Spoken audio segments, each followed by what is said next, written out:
नमस्कार दोस्तों, स्वागत है आपका आपके अपनी YouTube channel government job preparation पर। दोस्तों, जैसा कि आप सभी को पता है कि लेखपाल की जो भर्तियां हैं बहुत ही जल्द आने वाली हैं और इसी को लेकर मैंने यहाँ पर एक सीरीज स्टार्ट की थी जो काफ़ी दिनों से जो वीडियो नहीं अपलोड कर सका। तो ये सीरीज मैं कंटिन्यू यहाँ पर कर रहा हूँ और उसमें मैंने जो घटना चक्र की बुक आती है ग्राम विकास की पूरी वो बुक पूरा का पूरा बुक यहाँ पर हम लोग स्टडी कर रहे थे। तो उसी सीरीज में थर्ड वीडियो है और इसी तरह से कुछ 8 या 10 वीडियो में हम उस पूरी बुक को स्टडी करेंगे।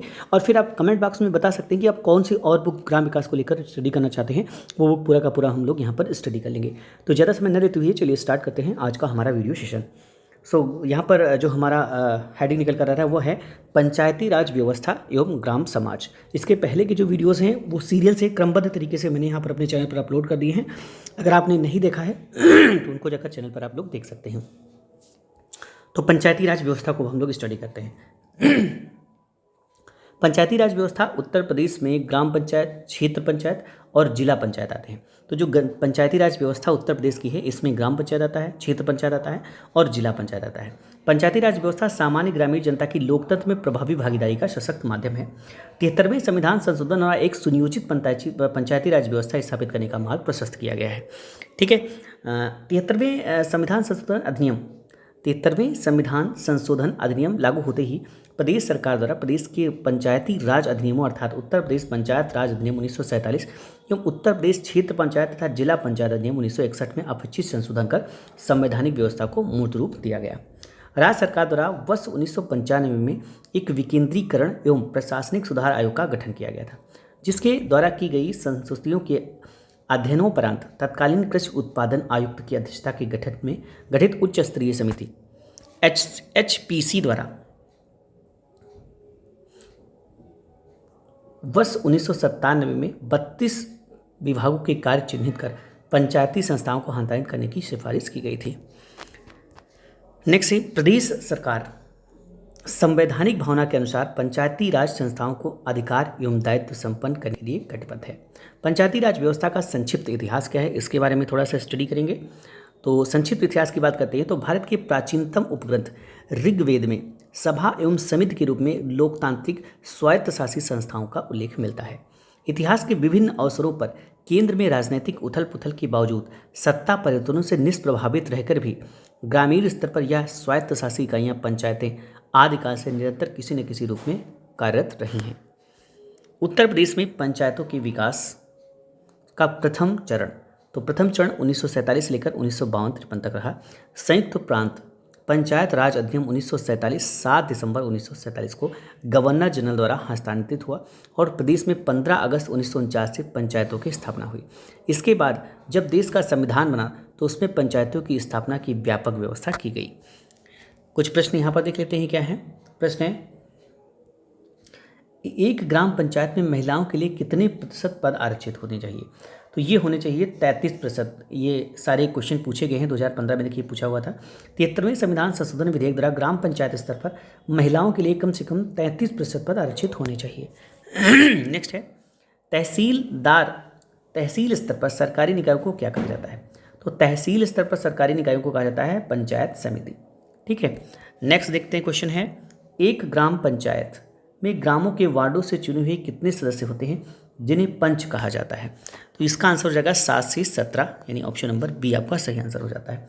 नेक्स्ट है, एक व्यक्ति के लिए पंचायत का सदस्य बनने की न्यूनतम आयु सीमा कितनी है? तो ये न्यूनतम आयु सीमा है 21 वर्ष। ठीक है, नेक्स्ट है, भारत में ग्राम पंचायतों की कुल संख्या, तो ये है वर्तमान में अगर हम देखते हैं तो ग्राम पंचायतों की जो कुल संख्या है वो है 25, 53, 57। ठीक है, ये आपका वर्तमान में ग्राम पंचायतों की संख्या है। नेक्स्ट है, संविधान में राज्यों की नीति निर्देशक तत्वों के अनुच्छेद 40 में यह निर्देश दिए गए हैं कि राज्य पंचायतों की स्थापना के लिए आवश्यक कदम उठाएं और ग्रामीण स्तर पर सभी प्रकार के कार्य एवं अधिकार उन्हें देने का प्रयत्न करें। 15 अगस्त 1949 से उत्तर प्रदेश की तत्कालीन 5 करोड़ 40 लाख ग्रामीण जनता का प्रतिनिधित्व करने वाली 35,000 पंचायतों ने कार्य करना प्रारंभ किया। साथ ही लगभग 8,000 पंचायत अदालतें भी स्थापित की गईं। वर्ष 1951 से 52 में ग्राम सभाओं की संख्या बढ़कर 35,943 तथा पंचायत अदालतों की संख्या 8,492 हो गई। वर्ष 1952 से पंचायतों ने ग्रामीण जीवनों में सुनियोजित स्तर पर राष्ट्र निर्माण का कार्य करना आरंभ किया।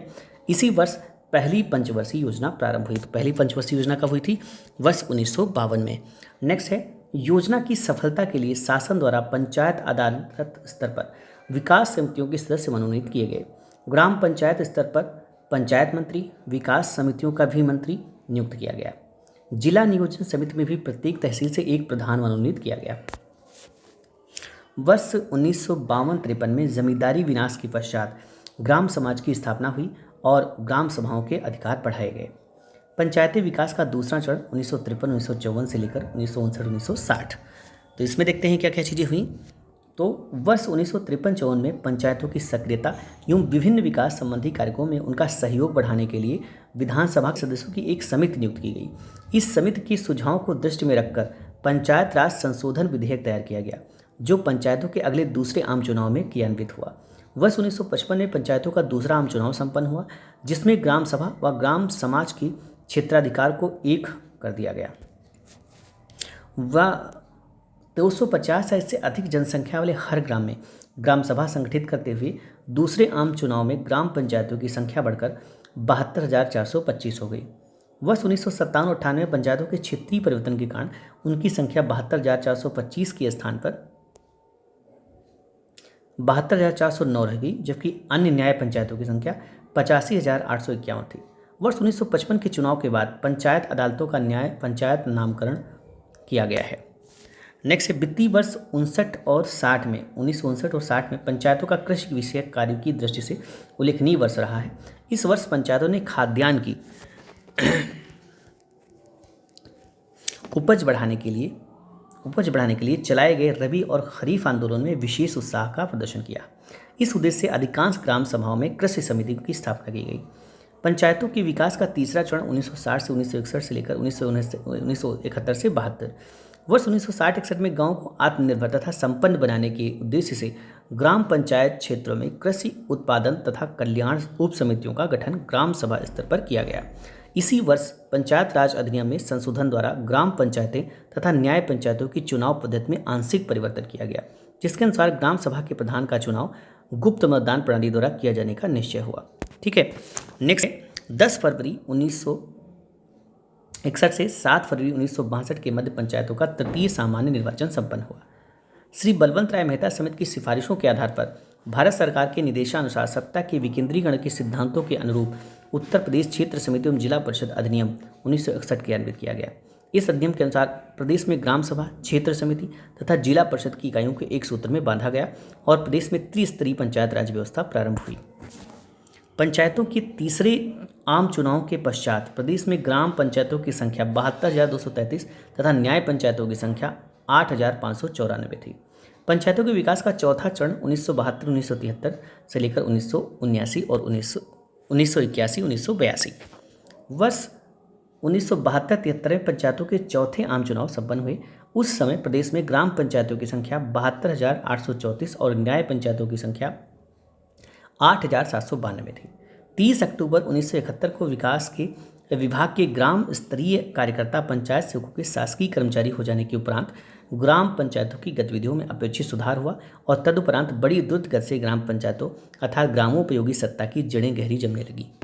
वर्ष 1982 के अंत तक कतिपय संशोधन के फलस्वरूप प्रदेश में 72,809 ग्राम पंचायतें तथा 8,791 न्याय पंचायतें कार्यरत रहीं। ग्राम पंचायतों का पांचवा सामान्य निर्वाचन वर्ष 1972-1973 के उपरांत मार्च 1982 से जुलाई 1982 के मध्य संपन्न हुआ।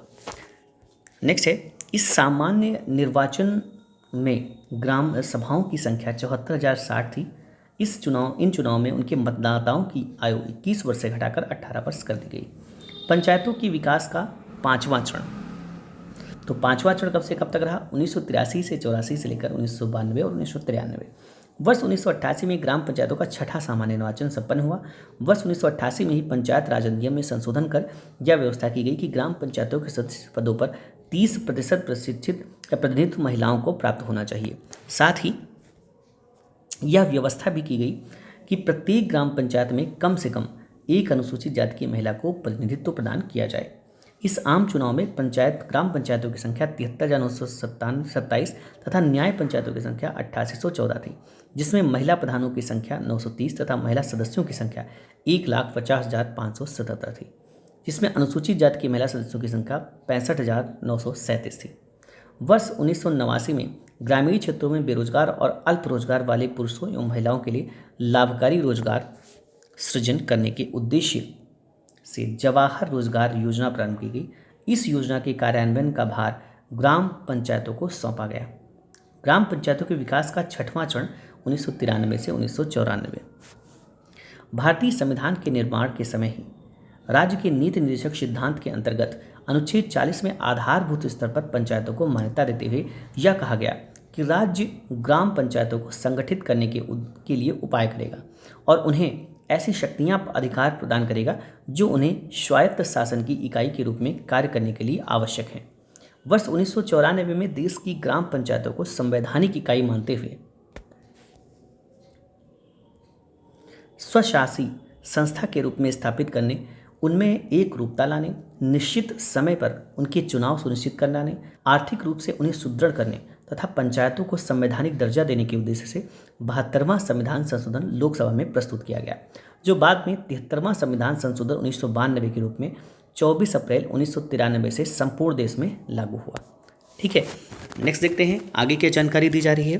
नेक्स्ट है 73वें संविधान संशोधन के अनुरूप में प्रदेश सरकार द्वारा उत्तर प्रदेश पंचायत विधि संशोधन विधेयक 1994 पारित किया गया, जो 22 अप्रैल 1994 को प्रदेश में प्रवृत्त हुआ। इसमें संयुक्त प्रांत पंचायत राज अधिनियम 1947 तथा उत्तर प्रदेश क्षेत्र समिति तथा जिला परिषद अधिनियम 1961 में संशोधन कर राज्य में तीनों स्तर की पंचायतें, ग्राम पंचायत, क्षेत्र पंचायत और जिला पंचायत में एकरूपता लाते हुए निम्नलिखित व्यवस्था सुनिश्चित की गई। तो कौन कौन सी व्यवस्था सुनिश्चित की गई इसमें? पहली, पंचायतों का गठन और संरचना, अनुसूचित जाति, अनुसूचित जनजाति, पिछड़े वर्ग तथा महिलाओं के लिए आरक्षण, पंचायतों का निश्चित कार्यकाल, पंचायतों के कृत्य, शक्तियां और उत्तरदायित्व का विस्तार, राज्य निर्वाचन आयोग का गठन और राज्य वित्त आयोग की स्थापना। उपर्युक्त व्यवस्थाओं के अंतर्गत यथासंभव 1000 की आबादी पर ग्राम पंचायतों का गठन, संवैधानिक व्यवस्थाओं के अनुरूप आबादी के प्रतिशत के आधार पर पंचायती राज के प्रत्येक स्तर पर अध्यक्ष पदों एवं सदस्य के स्थानों पर अनुसूचित जाति, अनुसूचित जनजाति, पिछड़ा वर्ग 27% से अनधिक एवं प्रत्येक वर्ग में महिलाओं के लिए 1/3 अन्यून पदों एवं स्थानों पर आरक्षण व्यवस्था सुनिश्चित की गई। यह भी सुनिश्चित किया गया कि पंचायतों का कार्यकाल 5 वर्ष हो एवं उसे पूरा कर सकें। संविधान एवं राज्य के पंचायत राज अधिनियमों के किए गए प्राविधानों के अनुसार प्रदेश में अनुसूचित अधिसूचना 23 अप्रैल 1994 के द्वारा राज्य निर्वाचन आयोग की स्थापना की गई है और वर्ष 1994 में राज्य निर्वाचन आयोग की देखरेख में 73वें संविधान संशोधन के अनुरूप त्रिस्तरीय पंचायतों के सामान्य निर्वाचन संपन्न कराए जाते हैं। पंचायती राज विभाग द्वारा वर्तमान में निम्नलिखित प्रमुख कार्यक्रमों को क्रियान्वित किया जा रहा है। तो कौन कौन से कार्यक्रम हैं जो कि पंचायती राज विभाग के द्वारा क्रियान्वित किए जा रहे हैं? तो पहला है ग्रामीण स्वच्छता कार्यक्रम यानी निर्मल भारत अभियान, पंचायती राज पदाधिकारियों कर्मियों का प्रशिक्षण कार्यक्रम और राज्य वित्त आयोग एवं 13वें वित्त आयोग की संस्तुतियों के आधार पर ग्रामीण स्थानीय निकायों को अनुदान, डॉक्टर राम मनोहर लोहिया समग्र ग्रामीण विकास योजना अंतर्गत आंतरिक गलियों से सीसी रोड एवं केसी ड्रेन तथा इंटरलॉकिंग टाइल्स की व्यवस्था, भूख मुक्ति एवं जीवन रक्षा गारंटी योजना, बहुउद्देशीय पंचायत भवन, भारत निर्माण राजीव गांधी सेवा केंद्रों का निर्माण, पिछड़ा क्षेत्र अनुदान निधि कार्यक्रम, राजीव गांधी पंचायत सशक्तिकरण अभियान, प्रदेश के ग्रामीण क्षेत्रों में अंत्योष्टि स्थलों का विकास, पंचायतों का चुनाव राज्य निर्वाचन आयोग के द्वारा वर्ष 1995 से किया जा रहा है। उत्तर प्रदेश में पंचायतों की त्रिस्तरीय जिला पंचायत, क्षेत्र पंचायत एवं ग्राम पंचायत व्यवस्था लागू है। ग्राम पंचायत स्तर पर सबसे अधिक प्रभावी संस्था ग्राम सभा है, जिसमें सभी योजनाएं एवं बजट रखकर अनुमोदित किया जाता है। इसी प्रकार क्षेत्र पंचायत तथा जिला पंचायत की बैठकों में भी उनके संबंधित योजनाओं एवं बजट को अनुमोदित कराया जाता है।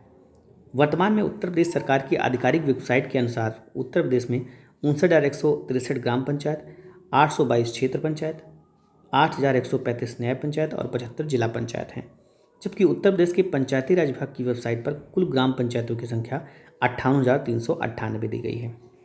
ग्राम पंचायत का अध्यक्ष सरपंच या ग्राम प्रधान सहयोग हेतु 11 सदस्य होते हैं।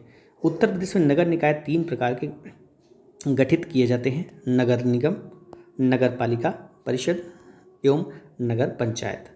वर्ष 1992 में केंद्र सरकार द्वारा संविधान में 74वां संविधान संशोधन करके एक नया भाग 9 का जोड़ा गया, जिसके तहत संविधान के अनुच्छेद 243 से 243 जज में नगर निकाय प्रणाली के लिए विशेष व्यवस्था की गई। 74वें संविधान संशोधन के बाद राज्य सरकार द्वारा उत्तर प्रदेश स्थानीय स्वशासन विधि संशोधन अधिनियम 1994 नाम से एक नया कानून बनाया गया। नगर निगम में एक मेयर, एक उपमेयर व 3 प्रकार के सभासद होते हैं। मेयर का निर्वाचन प्रत्यक्ष रूप से वयस्क जनता द्वारा किया जाता है या 5 वर्ष के लिए चुना जाता है तथा पद धारण तिथि से 2 वर्ष तक उसके खिलाफ अविश्वास प्रस्ताव नहीं लाया जा सकता है। नेक्स्ट है, यदि 2 वर्ष बाद अविश्वास प्रस्ताव लाया जाता है और वह पारित नहीं होता है तो फिर उस तिथि से पुनः 2 वर्ष तक अविश्वास प्रस्ताव नहीं लाया जा सकता है। नेक्स्ट जानकारी देखते हैं। सभासदों में 3 प्रकार के सभासद होते हैं, निर्वाचित, मनोनीत तथा पदेन। पदेन सभासदों के अंतर्गत नगर क्षेत्र वाले लोकसभा एवं राज्यसभा सदस्य एवं विधानसभा एवं विधान परिषद सदस्य आते हैं। निगम में निर्वाचित होने वाले सदस्यों की संख्या 60 से कम तथा 110 से अधिक नहीं हो सकती। वर्तमान में पंचायती राज कैबिनेट मंत्री भूपेंद्र सिंह चौधरी हैं। जी आप देख सकते हैं अपडेट समय क्या है। उत्तर प्रदेश में नगरीय स्वायत्त शासन वर्ष 1916 में शुरू किया गया। नगरों के प्रकारों की घोषणा राज्यपाल करते हैं। नगर पालिका का प्रादेशिक क्षेत्र राज्यपाल द्वारा अधिसूचित किया जाता है। नेक्स्ट है राज्य वित्त आयोग, ये इंपॉर्टेंट है। उत्तर प्रदेश पंचायती राज अधिनियम पर गवर्नर द्वारा हस्ताक्षर 7 दिसंबर 1947 को किया गया। उत्तर प्रदेश में पंचायत की प्रथम बार स्थापना 15 अगस्त 1949 को हुई। ग्राम पंचायतों का गठन यथासंभव 1000 की आबादी पर किया जाता है। पंचायतों में मतदाता बनने के लिए न्यूनतम आयु 18 वर्ष सामान्य मतदाता के अनुरूप है। पंचायतों के सदस्य अथवा प्रधान या अन्य पदाधिकारियों के लिए न्यूनतम आयु 21 वर्ष है। ग्राम पंचायत का अध्यक्ष ग्राम प्रधान होता है। ग्राम प्रधान का चुनाव प्रत्यक्ष रूप से ग्राम सभा के मतदाताओं द्वारा किया जाता है। ग्राम पंचायत के सदस्यों का चुनाव भी प्रत्यक्ष रूप से मतदाताओं द्वारा किया जाता है। उप प्रधान का चुनाव ग्राम पंचायत के चुने हुए सदस्यों द्वारा किया जाता है। ग्राम पंचायत की बैठक, कार्य संपादन हेतु ग्राम पंचायत की बैठक सामान्यतः प्रत्येक मास में कम से कम एक बार होगी। 2 लगातार बैठकों के बीच 2 मास से अधिक का अंतर नहीं होगा। किसी ग्राम पंचायत की प्रथम बैठक उस ग्राम पंचायत के गठन के 30 दिन के भीतर होनी अनिवार्य है। ग्राम पंचायत का सचिव ग्राम विकास अधिकारी वीडियो होता है। एक ग्राम विकास अधिकारी वर्तमान में 5 ग्राम पंचायतों को कार्य देखता है। नेक्स्ट आ जाता है हमारा क्षेत्र पंचायत। प्रत्येक क्षेत्र पंचायत में एक प्रमुख तथा एक उप प्रमुख एवं सदस्य होते हैं। सदस्यों का चुनाव प्रत्यक्ष रूप से मतदाताओं द्वारा किया जाता है। प्रमुख तथा उप प्रमुख का चुनाव सदस्यों द्वारा अपने सदस्यों के बीच से किया जाता है। क्षेत्र पंचायत का सचिव खंड विकास अधिकारी यानी कि ब्लॉक डेवलपमेंट ऑफिसर होता है। ठीक है। जिला पंचायत, सॉरी दोस्तों, नेक्स्ट आता है हमारा जिला पंचायत। जिला पंचायत के प्रत्येक जिले में गठित होती है। जिला पंचायत के सदस्यों का चुनाव प्रत्यक्ष रूप से मतदाताओं द्वारा किया जाता है। जिला पंचायत के अध्यक्ष एवं उपाध्यक्ष का चुनाव चुने हुए सदस्यों द्वारा अपने सदस्यों के बीच से किया जाता है। जिला पंचायत का सचिव जिले का मुख्य विकास अधिकारी पंचायती राज अधिकारी होता है। जिला पंचायत व क्षेत्र के अंतर्गत 6 समितियों का गठन किया जाता है। प्रशासनिक समिति, नियोजन एवं विकास समिति, शिक्षा समिति, निर्माण कार्य समिति, स्वास्थ्य एवं कल्याण समिति, जल प्रबंधन समिति। संविधान की 11वीं अनुसूची में लिखित 29 विषयों में से 16 विषयों के कार्य उत्तर प्रदेश में पंचायतों को हस्तांतरित किए गए हैं। भारतीय संविधान में राज्य के नीति निर्देशक तत्वों के तहत अनुच्छेद 40 में राज्यों की पंचायतों की स्थापना के लिए आवश्यक कदम उठाए जाने का निर्देश दिया गया है। 73वें संविधान संशोधन 1993 के द्वारा भारतीय संविधान में भाग 9 में अनुच्छेद 243 का से अनुच्छेद 243 तक पंचायती राज संस्थाओं को संवैधानिक दर्जा प्रदान किया गया है। 73वें संविधान संशोधन के अनुक्रम में उत्तर प्रदेश पंचायत विधि संशोधन अधिनियम 1994 पारित किया गया है, जो 22 अप्रैल 1994 में प्रदेश में प्रवृत्त किया गया है। उत्तर प्रदेश में पंचायतों की त्रिस्तरीय प्रणाली वर्ष 1961 से 1962 में लागू की गई।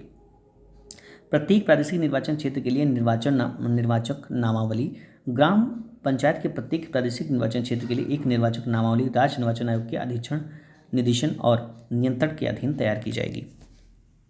नेक्स्ट क्या देखते हैं, जानकारी इसमें मिलती है। मत देने का जो अधिकार है उत्तर प्रदेश पंचायती राज अधिनियम द्वारा या उसके अधीन अन्यथा उपबंधित के सिवाय प्रत्येक व्यक्ति जिसका नाम किसी ग्राम पंचायत की किसी प्रादेशिक निर्वाचन क्षेत्र की निर्वाचक नामावली में तत्समय सम्मिलित हो वह उस ग्राम पंचायत में किसी निर्वाचन में मत देने का हकदार होगा। ग्राम सभा की बैठक और कृत्य, प्रत्येक ग्राम सभा की प्रतिवर्ष 2 सामान्य बैठकें होंगी। एक बैठक खरीफ की फसल कटने के तुरंत बाद और दूसरी रबी की फसल कटने के तुरंत बाद। बैठक की स्थापना संबंधित ग्राम पंचायत के प्रधान द्वारा की जाएगी। प्रधान नियत प्राधिकारी द्वारा लिखित रूप से मांग किए जाने पर अथवा सदस्यों की संख्या के कम से कम 1/5 की मांग पर ऐसी मांग के 30 दिन के भीतर किसी भी समय एक साधारण सामान्य बैठक बुला सकता है। ग्राम सभा की किसी बैठक के लिए गणपूर्त की संख्या सदस्यों की कुल संख्या के 5वें भाग की उपस्थिति आवश्यक होती है, किंतु प्रतिबंध यह है कि गणपूर्त के अभाव में स्थगित की गई किसी बैठक के लिए गणपूर्त की आवश्यकता नहीं होगी। ग्राम सभा निम्नलिखित मामलों पर विचार करेगी और ग्राम पंचायतों को सिफारिश और सुझाव दे सकती है। ग्राम पंचायत के खातों का वार्षिक विवरण, पूर्ववर्ती वित्तीय वर्ष की प्रशासन की रिपोर्ट और अंतिम लेखा परीक्षण टिप्पणी और उस पर दिए गए उत्तर यदि कोई हों। पूर्ववर्ती वर्ष से संबंधित ग्राम पंचायत के विकास कार्यक्रमों और चालू वित्तीय वर्ष के दौरान किए जाने के लिए प्रस्तावित विकास कार्यक्रमों की रिपोर्ट। ग्राम में समाज के सभी वर्गों की बीच एकता और समन्वय की अभिवृद्धि। ग्राम के भीतर प्रौढ़ शिक्षा का कार्यक्रम। ऐसे अन्य मामले जैसे नियत किए जाएं।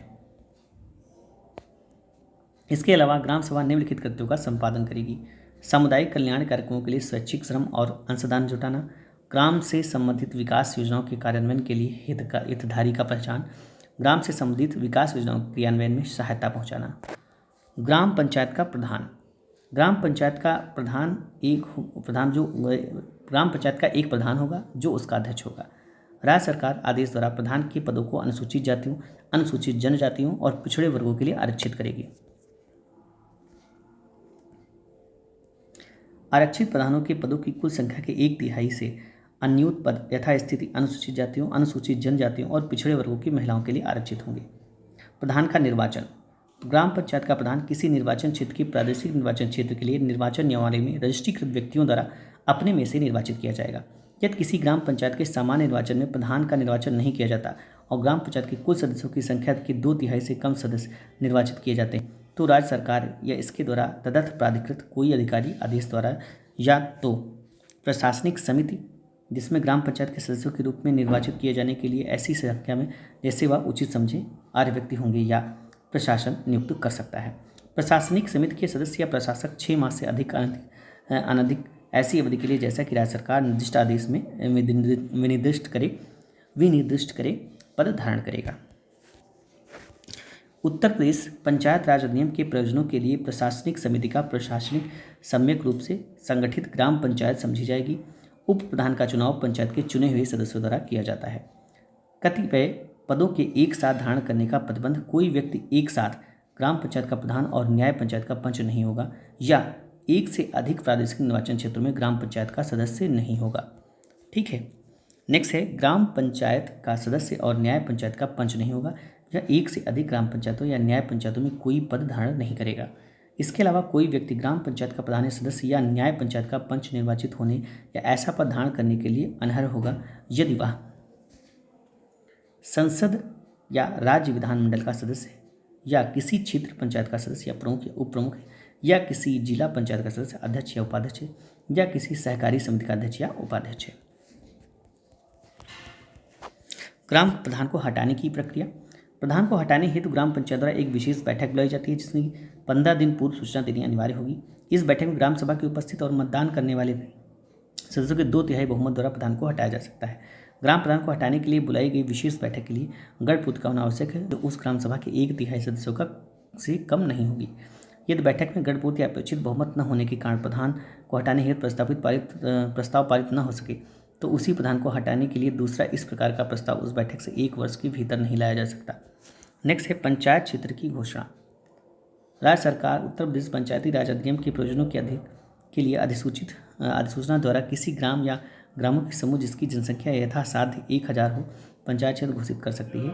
इसके अलावा राज्य सरकार संबंधित ग्राम पंचायत के अनुरोध पर या अन्यथा और प्रस्ताव के रूप प्रशासन के पश्चात अधिसूचना द्वारा किसी समय किसी पंचायत क्षेत्र में किसी ग्राम या ग्रामों के समूह को सम्मिलित करके या उससे निकाल कर परिष्कार कर सकती है।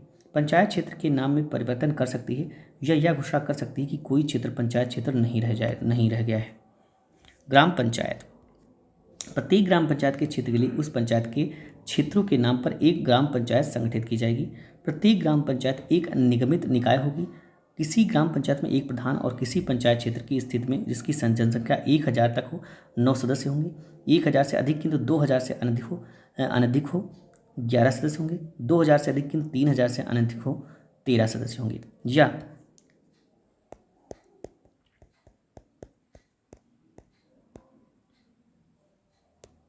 3000 से अधिक हो 15 सदस्य होंगे। नेक्स्ट है, ग्राम पंचायत के सदस्यों के निर्वाचन प्रयोजनों के लिए प्रत्येक पंचायत क्षेत्र को ऐसी रीत से प्रादेशिक निर्वाचन क्षेत्रों में विभाजित किया जाएगा कि प्रत्येक निर्वाचन क्षेत्र की जो जनसंख्या है और उसको आवंटित स्थानों की संख्या के बीच अनुपात समस्त पंचायत क्षेत्रों में यथासाध्य एक ही हो। ग्राम पंचायत के प्रत्येक प्रादेशिक निर्वाचन क्षेत्र का प्रतिनिधित्व ग्राम पंचायत में एक सदस्य द्वारा किया जाएगा। कोई ग्राम पंचायत अपनी प्रथम बैठक के लिए नियत दिनांक से 5 वर्ष तक बनी रहेगी। ग्राम पंचायत के निर्वाचन का अधीक्षण। ग्राम पंचायत के प्रधान और सदस्यों के निर्वाचन के संचालन का अधीक्षण, निदेशन और नियंत्रण राज्य निर्वाचन आयोग में निहित होगा। राज्य निर्वाचन आयोग के पर्यवेक्षण और नियंत्रण के अधीन रहते हुए जिला मजिस्ट्रेट जिले में ग्राम पंचायतों के प्रधान और सदस्यों के सभी निर्वाचनों के संचालन का पर्यवेक्षण करेगा। ग्राम पंचायत के कृत्य, ऐसी शर्तों के अधीन रहते हुए जैसे राज्य सरकार समय समय पर विनिर्दिष्ट करे, प्रत्येक ग्राम पंचायत निम्नलिखित कृत्यों का संपादन करेगी। कृषि और बागवानी का विकास और प्रोन्नति, बंजर भूमि और चारागाह की भूमि का विकास, भूमि विकास, भूमि सुधार, भूमि संरक्षण से सरकार और अन्य एजेंसियों की सहायता करना, भूमि चकबंदी में सहायता करना, लघु सिंचाई परियोजनाओं का निर्माण, जल वितरण मरम्मत और अनुरक्षण, सिंचाई के उद्देश्य से जलापूर्ति का विनिमय, पालतू जानवरों, कुक्कुटों और अन्य पशुधनों की नस्लों में सुधार करना, दुग्ध उद्योग, कुक्कुट पालन, सुअर पालन इत्यादि की प्रोन्नति करना, गांव में मत्स्य पालन का विकास करना, सड़कों और सार्वजनिक भूमि के किनारों पर वृक्षारोपण और परिरक्षण करना, लघु वन उत्पादों की प्रोन्नति और विकास करना, कृषि एवं वाणिज्यिक उद्योगों के विकास में सहायता करना, कुटीर उद्योगों की प्रोन्नति, ग्राम में गैर पारंपरिक ऊर्जा स्रोतों के कार्यक्रमों का विकास और प्रोन्नति, उनका अनुसरण करना, ग्रामीण आवास कार्यक्रमों का कार्यान्वयन करना, गरीबी उपशमन कार्यक्रमों की प्रोन्नति और कार्यान्वयन करना, प्रारंभिक और माध्यमिक शिक्षा के बारे में सार्वजनिक चेतना लाना।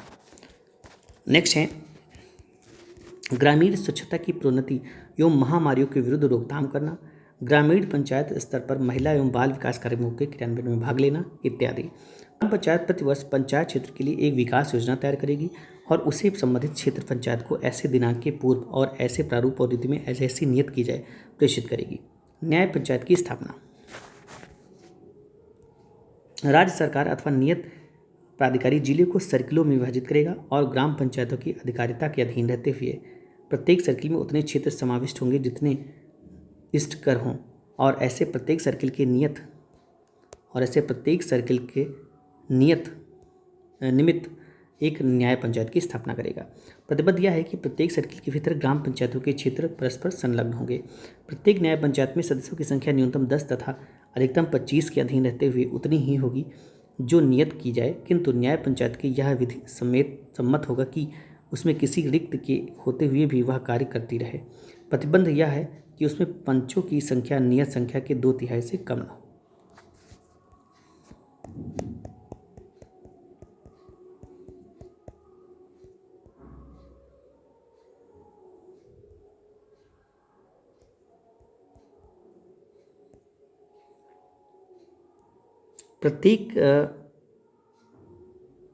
नेक्स्ट है पंचों की नियुक्ति और उनका कार्यकाल। नियत प्राधिकारी द्वारा ग्राम पंचायत के सदस्यों में से उतनी संख्या में व्यक्ति न्याय पंचायत के पंच होने के लिए नियुक्त किए जाएंगे जितनी की नियत की जाए। इस प्रकार नियुक्त व्यक्ति ग्राम पंचायत के सदस्य न रह जाएंगे। कोई व्यक्ति न्याय पंचायत का पंच तब तक नहीं नियुक्त किया जाएगा जब तक कि उसमें वे अर्हताएँ न हो जो नियुक्त की जाए। प्रतिबंध यह है कि यदि ऐसी नियुक्तियों के लिए नियत अर्हताएँ रखने वाले उपयुक्त व्यक्ति उपलब्ध न हों तो नियत प्राधिकारी ऐसी अर्हताओं में से किसी या सभी अर्हताओं को लिखित आदेश द्वारा शिथिल कर सकता है।